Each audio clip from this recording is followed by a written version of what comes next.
Thank you so much, Max and Ashley and the GreenLight Solutions team for inviting me to join this evening. It's really an honor to be a part of such an amazing community of sustainability leaders and learners. So it's a really special moment that we can all come together to explore all the different ways that we can empower each other and future generations of solutioneers and sustainability leaders. It can be dizzying as well to think about all the opportunities, all the problems, the challenges that we can tackle. So tonight I'd like to offer one that has actually brought Mill and GreenLight Solutions together and many of the familiar faces in this room, and that's the topic of waste. So this is something that we can address immediately and actually quite easily. So I'd like to start with a little review of the common items that we are typically disposing of on a day-to-day basis.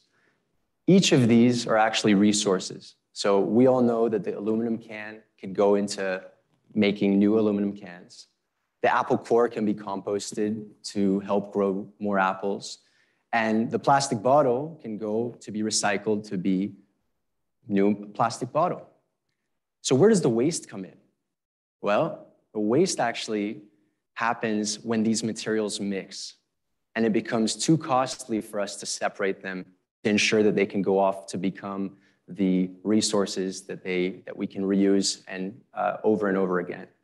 So as we know, GreenLight Solutions does this amazing work to intercept and ensure that folks are keeping things in the separate bins. But if we think about what the common household or business has access to, it's just so much easier to put everything in the same place. And it gets picked up in a truck, and then it's sent to a landfill where this resource is no longer recoverable. The sad news is that a lot of us have grown up thinking about how important it is to recycle our plastics. Truth is that only 6% of all the plastics that we're putting into those blue bins are actually getting recycled.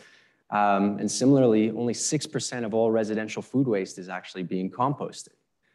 So we have this major dilemma, and some would say one of the dumbest problems that we're faced with, which is that we're just throwing away these incredibly valuable resources, and we just continue to extract new resources rather than being able to reuse the ones that we have right in front of us. So how do we change this system? And it's going to start with each of us. And so that's what I'm really excited to chat with you all about this evening. So if we look at it at a high level, there are some really interesting parallels in areas where we have actually done this before. So let's take solar, for example. We have always been reliant, or we're all used to being reliant on centralized resources for water and power. And with the rise of solar panels, a lot more homes are now setting up their own panels on their roofs and being able to capture some of that renewable energy themselves and reduce their reliance on the centralized grid.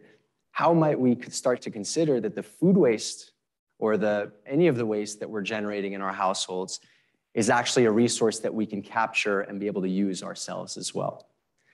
Next is, how do we create a more delightful experience around these materials? So we think about garbage. And by definition, or the connotation, or when we think about garbage, it's something you just want to have out of sight, out of mind. And that's because it can smell, it can attract flies, the bags can rip and drip. It's something that we just want to get rid of. Even the term that we use is throwing away because we just don't want to have to deal with it. But if we could make that a delightful experience where now it's something that you can actually see, hey, I've got this valuable thing. I don't need to be fending off all these different pain points. How might that change the way we deal with this material? And last, we have the opportunity to shift the language and the rhetoric that we have around these things from waste management, which is this linear outcome where we use it, we drink a soda and then toss the can, or we eat the apple core, then we eat the apple and we toss the core, we drink the bottle and toss the bottle, to a circular outcome where we're preventing the waste altogether. The resource remains separate, and it continues to be a resource that we can leverage and use. So where do we start, right? Similar to the universe of opportunities that we can consider that each of us can start to tackle, waste encompasses a massive industry. So let me offer a nice starting point. Food. Food is the largest fraction of material that we send to landfills. And it's not just about this resource going to waste, but to add insult to injury, this food breaks down in the absence of oxygen to produce methane, which, as we all know, is poisoning our planet. Now, we dig in a little bit more closely into the sources of this food waste, and what emerges is that we, as our households, are the primary contributors of this landfill food waste. So this was very surprising to me. I always thought, restaurants or other types of food service generators, but if you look at it, collectively, we are the ones responsible for contributing to this waste. So we start to realize that this is not a infrastructure, there's infrastructure implications, there are a variety of different things that contribute to this, but it's actually a behavior change problem that we're trying to tackle here.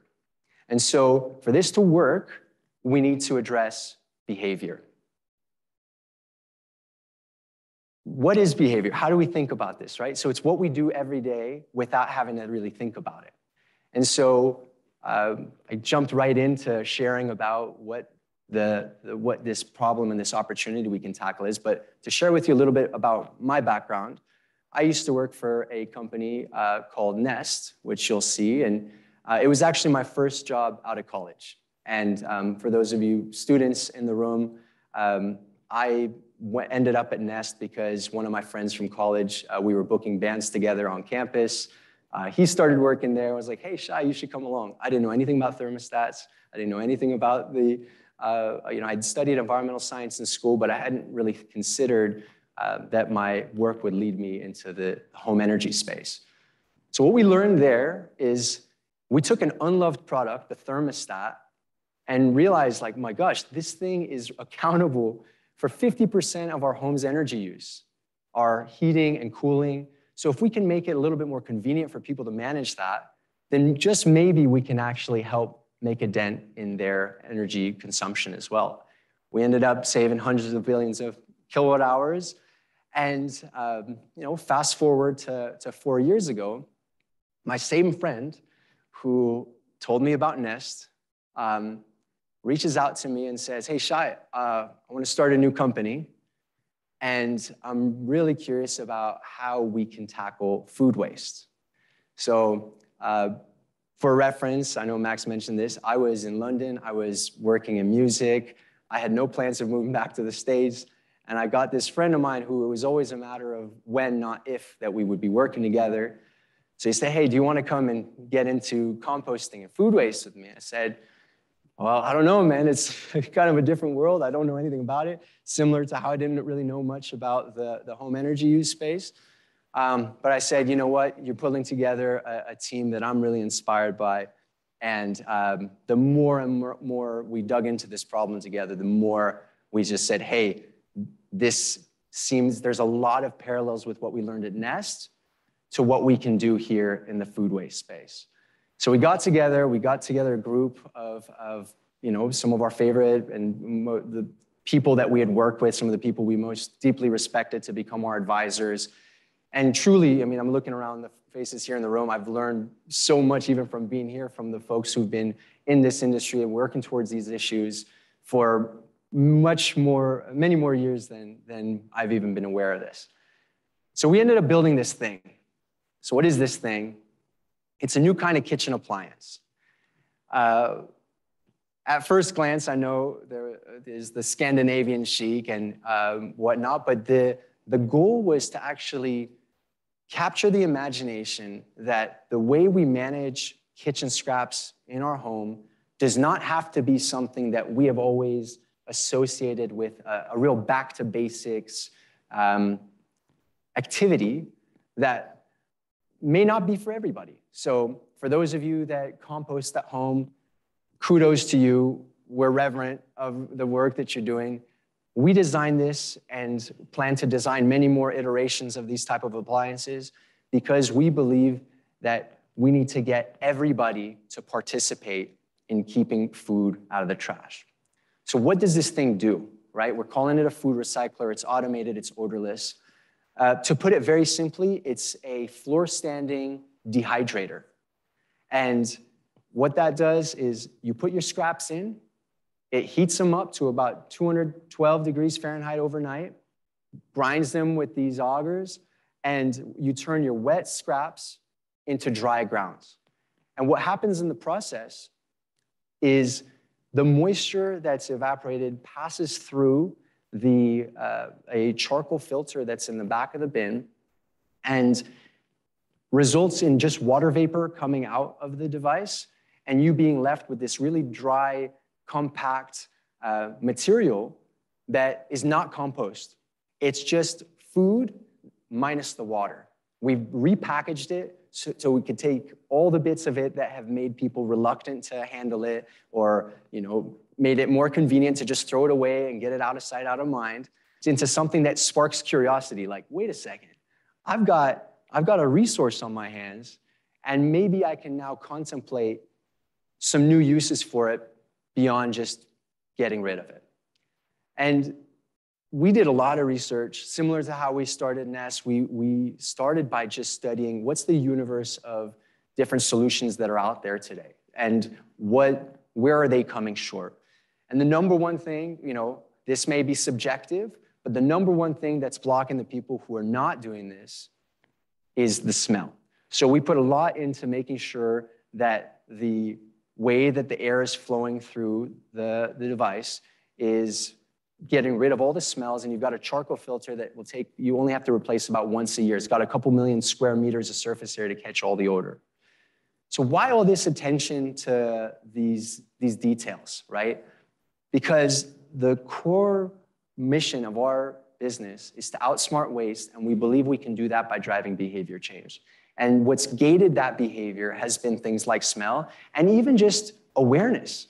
So we also have the ability to measure everything that you've put in over time. So now you're not only considering, hey, I've generated this many scraps, but actually, I want to start to waste less food to begin with. That's really what we're going for, is how do we become more mindful about our consumption in the process of managing what's left over after we've used it. And not just doing this in a way where, great, you've dried and ground your food and then go figure it out, but the whole value of this resource comes from how it's ultimately used. So why I'm here with you all today, and really the opportunity that we have here in the Phoenix Valley, is that all of this material that can be generated is going to go to support local farming. And that, if you go back, actually, you'll see we have JD from Recycled City started an incredible program where you can take your wet food scraps, put them in a 5-gallon plastic bucket, have it picked up weekly, bi-weekly, monthly, and brought to a local farm. And at that farm, it's composted and then used to grow fresh vegetables that those same trucks that are coming to pick up your food scraps can now be delivering fresh vegetables to your door. We looked all around the country and we had not come across another service like this. So we were really inspired by what JD and Recycled City had built and wanted to make sure that we can be able to contribute to that. So this is the loop, and you can click ahead. We're introducing a new model that's similar to what I had shared earlier. It's decentralized, and it's ultimately empowering everybody who is participating to even just know that there is this type of option available to keep your food out of the trash and to be able to ultimately recapture that value in the form of fresh vegetables coming from the local farm. And we're starting to collaborate with a variety of different communities around the country. We have a few different examples of how we're working with each of them. And ultimately, the opportunity comes from us all collaborating and working together. So without the efforts of Recycled City and GreenLight Solutions, I actually met the GreenLight Solutions team with Dawn. We were separating scraps at Diablo Stadium spring training, and that was the light bulb moment where it's like, hey, like, what if we could prevent this material from ending in the trash in the first place so that we can be able to drive a greater impact altogether? Thank you all so much.